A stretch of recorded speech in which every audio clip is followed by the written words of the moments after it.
ब्रह्मांड में कुछ टकराव ऐसे होते हैं जो युद्ध नहीं होते, वे धर्म और शक्ति के बीच की परीक्षा होते हैं। और ये कथा ऐसे ही एक टकराव की है, जब स्वयं आदि शक्ति महाकाली महाबली हनुमान के सामने खड़ी थी। महाकाली वो शक्ति जिनके संहार नृत्य से तीनों लोग कांप उठते हैं, जिनके क्रोध में देवता, असुर, यहाँ तक कि काल भी नतमस्तक हो जाता है। और सामने थे पवन पुत्र हनुमान, राम भक्त, कर्तव्य के प्रहरी। ये कोई साधारण दृश्य नहीं था, ये भक्ति और शक्ति का आमना सामना था। ये उस समय की बात है जब एक महाअसुर के वध के बाद माता सीता ने उसका रक्त पिया, पर उस रक्त ने क्रोध को शांत नहीं किया, बल्कि जागृत कर दिया आदि शक्ति का वो स्वरूप जिसे सृष्टि स्वयं भी रोक नहीं सकती।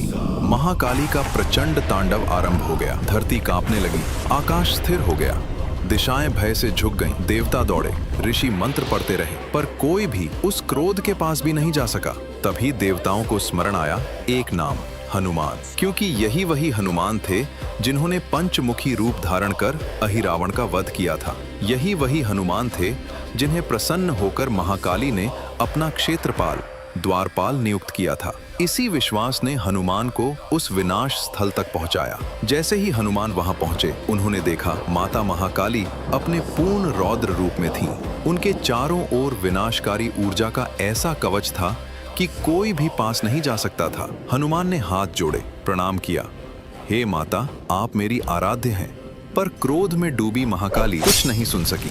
अगले ही क्षण महाकाली ने अपनी संपूर्ण विनाशक शक्ति से हनुमान पर प्रहार कर दिया। महाबली हनुमान भूमि पर गिर पड़े, घायल, रक्त रंजित। ये हनुमान के जीवन की सबसे बड़ी अग्नि परीक्षा थी। एक ओर माँ, दूसरी ओर सृष्टि का धर्म। जब विनती असफल हो गई, जब प्रार्थना व्यर्थ हो गई, तब हनुमान ने एक निर्णय लिया।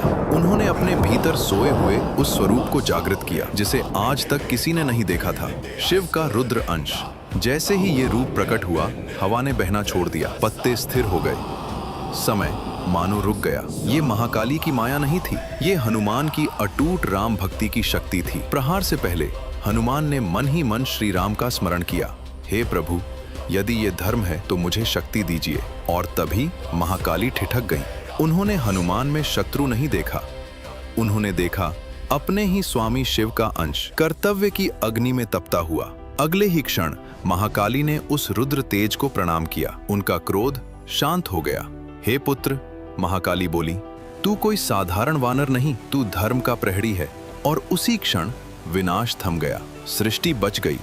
ये युद्ध नहीं था, ये विजय नहीं थी, यह था प्रमाण कि जब भक्ति, कर्तव्य और सत्य एक हो जाते हैं तो स्वयं आदि शक्ति भी नतमस्तक हो जाती है।